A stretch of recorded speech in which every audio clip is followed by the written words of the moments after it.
Buenas, Ori Carmona, Abogados con Experiencia-Accidentes, no hay problema. Llama al 702-999-0000. Hello, how are you? Odi Carmona here. Today I have a guest that I've worked with for so many years, an incredible woman in our community that's done so much work, Dr. Tiffany Tyler Garner. How are you? And welcome to the podcast. Awesome. Ecstatic to be here and join you in this important discussion this morning. Oh, well, through the years, we've worked on many, many programs, specifically our passion, which is our youth Yes. in Las Vegas and in Nevada in general. Right now, you're with the city. I know that, but most people don't. So why don't you tell us a little bit about what you are doing at the city and what those programs look like right now for our youth? Awesome. I joined the city about 7 months ago to spearhead their workforce development efforts in their youth development and social initiatives department. So what that means on any given day is that we're a team committed to fostering opportunity by building youth capacity and community capacity. We have an array of programs that include working with youth as young as middle schoolers, where we're doing leadership development and laying the foundation for career development, all the way up to young adults, even some who are returning from college and looking for their first opportunity or first career exposure as a part of their learning. And so on any given day, you can call us or walk through our doors and you'll get support. What is that number they would call?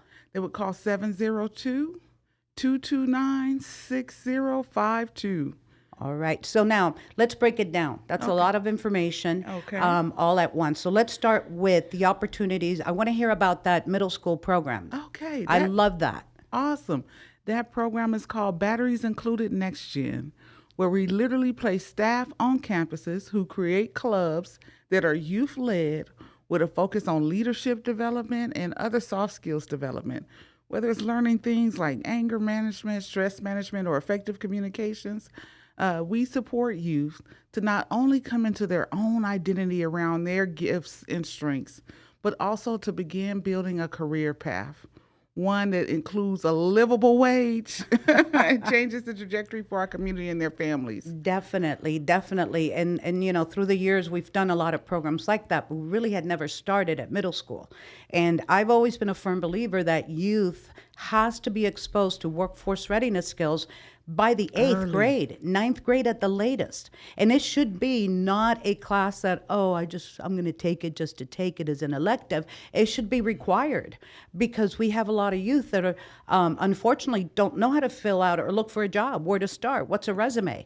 And so explain a little bit more now, once you get into like middle school and high school, what do those workforce development programs look like in the city? Every youth will walk away with a portfolio that not only includes a resume and cover letters and transcripts, because we are keenly aware of the critical role that post-secondary education or training or occupational skills training can play, but also an opportunity to try those skills on size, whether it's learning how to network or practicing their interviewing skills, or making the connection between the things that they are learning in high school and how it is talent development. That is our focus. And so any number of activities, including doing internships in the city or outside the city as a part of trying a career on for size. Also some great life skills training, including things like financial literacy as a part of that process, even exposing youth to entrepreneurship. It's really about helping them find their way by understanding the talents and strengths they can bring to any situation, but also making the connection between what they're learning in school and what employers will be asking for later. Brings me to that next, transferable skills. Yes. I spoke to this at the last podcast with Irene Bustamante Adams. Yes. And when I was working and I was helping even young adults, 21, 22, and they're like, no, I don't have any skills. What do you mean you don't have any skills? We all do. We all have skills that are Yes. transferable in one way, shape, or another. And that is so important to teach our youth that, mathematics, how to add, subtract, that's a skill. Yes. Okay. How to write an email. That's a skill. Yes. How to go on the web and do research for whatever you're looking for. That's a skill. Yes. And so that's so important that we're bringing up as a focus to our young people. The other thing I wanted to talk to you about is entrepreneurship. Now, our generation was told you find a good job, you find your career, and you sit there and you retire. That is what life is, okay? You longevity, the whole thing. These young people now, the millennials and the Gen Zs and whatever the other next is called, they're all about doing their own thing. Yes. And they do a darn good job at it because a lot of them are young, making good money and not having to report to anyone, using their social media skills, just using whatever they have, and they're able to sell it. How are you introducing our youth now to entrepreneurship, that spirit of go for it? We recently established a program called Youth Entrepreneurship is a part of our focus, and it includes not only helping them create or develop their own micro businesses, but also helping them with key elements, whether it's branding and marketing or understanding the structure of businesses, or even the ways in which you can begin and grow a business. We are even, as a part of that program, holding a pitch contest with the chambers as a part of the exposure for them. Also offering support with license, like securing their license or... Wow. Yeah. So going through the whole Secretary of State procedures on how to yes. set up a business in Nevada, the taxes, all the Yes. responsibility. Wow. Really position them to have their own business. We're at a place where we've learned that we got to go beyond not just teaching how people fish or giving fish, but getting them to the place where they actually own the pond, the boats, and the fish hooks. It's a part of that process. I love that analogy. I love that because it is so true. And the thing is that times are changing. We were just talking about that. It isn't what it was, and it's never going to be. So we have to adapt to what we are and where we're going to be. And that is the future. And the future is all about what we're doing right now, a podcast. And there's a prime opportunity to do that here in Las Vegas. Recent surveys have indicated that we have one of the greatest percentages of micro businesses nationally. And when you look at our young people, particularly folks between the ages of 16 and 30 during the pandemic, highest percentage of folks going into business, either just as a side or a complement to their income, and then some really trying to make a go at it because they didn't have the other opportunities. And so when we support them to do that, not only are they gainfully employed because they're in business for themselves, but they're creating jobs for others. And at a time when about 90% of the businesses in Nevada are small businesses. So we're getting them into the real market. Right. And they're contributing to the economy in our city and the state, which is amazing because gaming has always been our number one priority. And it would always be, of course. We are, I guess you could say New York. But other than that, I feel like we are the entertainment and food capital of the world because we have everything and everyone that's anybody important in that industry here. So the fact that we are building that micro business and that spirit, it's like when they started the First Fridays. I think that was a lot of the what they saw as the future with food trucks, for instance. Now you don't have to have an establishment. You can actually travel and have food and be able to go anywhere and deliver that kind of food to people. So that is amazing that I love the city's view to the future. Yeah, we've really shifted from helping folks find their way to creating their way. Exactly. Which is a shift for now, us. A couple numbers, just so we don't forget. What is the main phone number to get information on all of this that we're talking about? So you can call 702-229-6052. You can also go to Las Vegas's website, lasvegas.gov, where you'll find information there. Okay. Now, let me ask you another question. Like those programs that you spoke about, are they at specific schools? Or let's say that there's a parent out there that is listening to this and wants to get their child involved. And so there are a few opportunities. Not only are there 16 schools, there are also 3 community centers.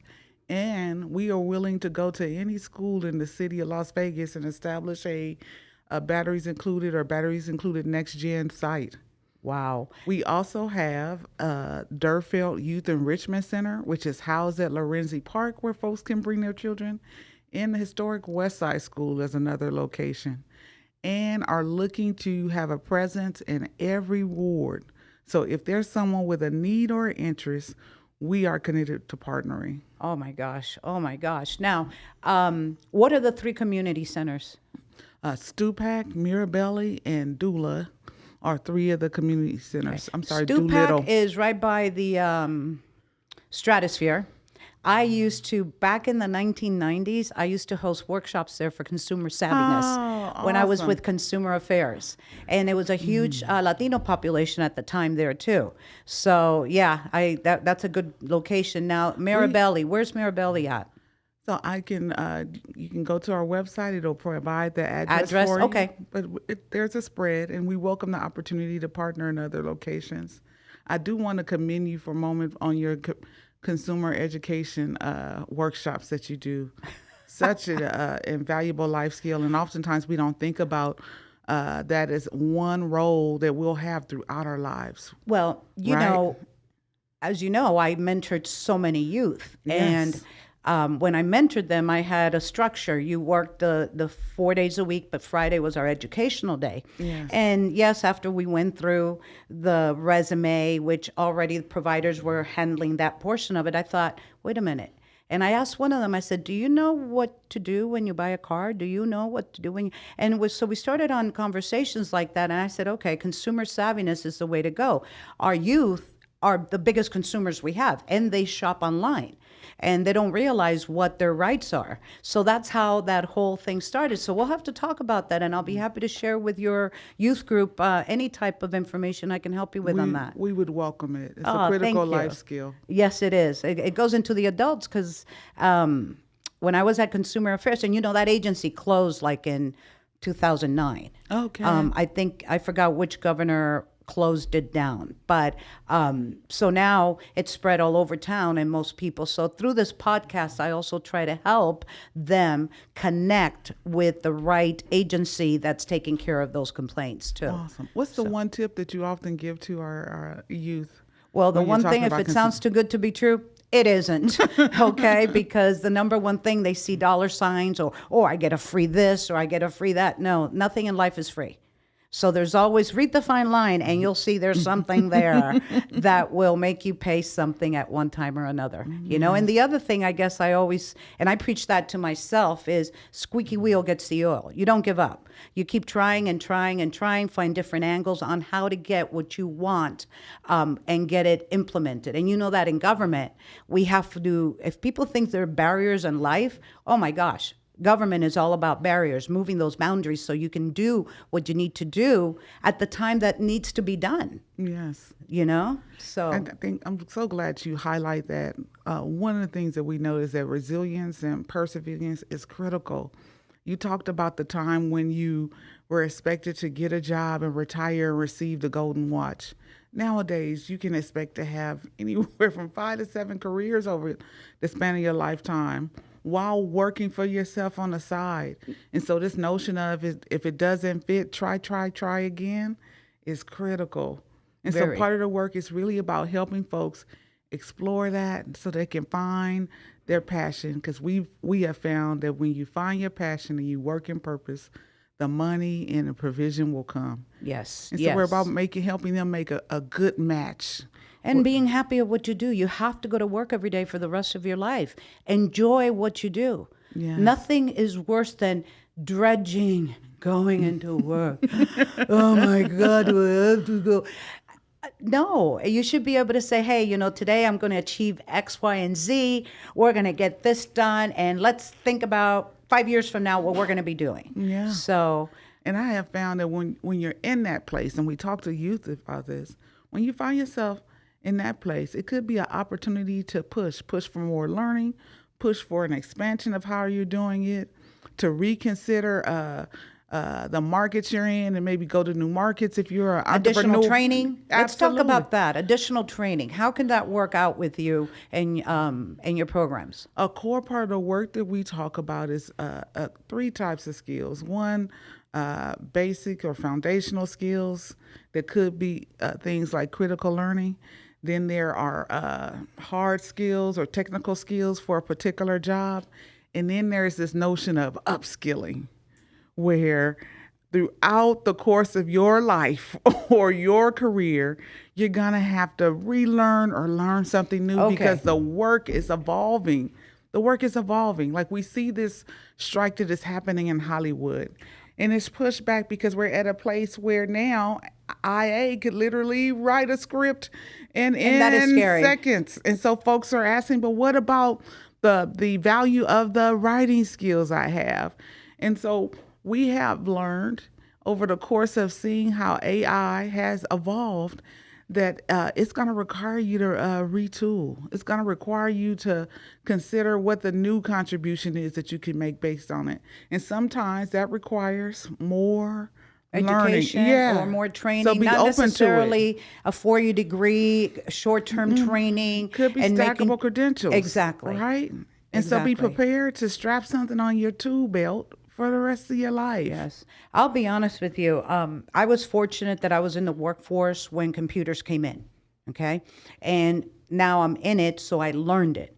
But I can't imagine a person that has to, in their late 60s or 70s, try to learn Word or Microsoft, or it's overwhelming. It can be. And recognizing that need, the city of Las Vegas actually provides digital literacy courses for seniors. Okay, what's that number, please? Well, call that number that I gave you earlier. Repeat and we'll it, get please. 702-229-6052, and we'll get you connected. But we actually have a tech center based at the historic Westside School campus, where seniors can come in every week and get classes around digital literacy and digital security, like keeping your information safe when you're online. Exactly. It's a part of that process. Wow, that is amazing. And it's all free. The city of Las Vegas now is, it's kind of going through like a history change because the Goodmans, time has run out. There is no more of a Goodman on the ballot for mayor. What are your thoughts about? I know 3 of the 5 candidates. I know that Kara Jenkins, Cedric Creer, and Shelley Berkeley. I know there's 2 other ladies. How do you feel about that composition of getting a new mayor and starting a new era for the city of Las Vegas? Well, this will be my first time because I've only been there for 7 months. So I'm excited to see how it evolves. Exactly. Yeah, I know. It's like a new governor. But this time around, it doesn't have Goodman. So it'll be interesting to see what happens in that race. And you and I will keep in touch and see how that goes. Here's one thing I will say that is constant: the need for a strong economy, employment, stable housing, food, those things won't. And so that's the work for us. We often say that the right career is the one thing that you can connect to a household, and it transforms every other area of their life, whether it's giving them ability to purchase a home, or the health care insurance or health care coverage that happens, or the ability to pay for education, or just all the ways in which having a strong job or business can help. Workforce development is a tool that is invaluable, that can be used no matter what journey you're on, whether it's getting into entrepreneurship, having your first career, or stacking some credentials as the work evolves. It's a connection to real opportunity when you leverage it right. You are so right on that. Tiffany, thank you so much for the show today. And again, please repeat that number again. That's for the youth. 702-229-6052. All right. Thank you. Thank you. Ori Carmona, abogados con experiencia. Una caída, un accidente, le mordió un perro. No se preocupe, llame al 702-999-0000. Gracias y tenga buen día. I'm sorry.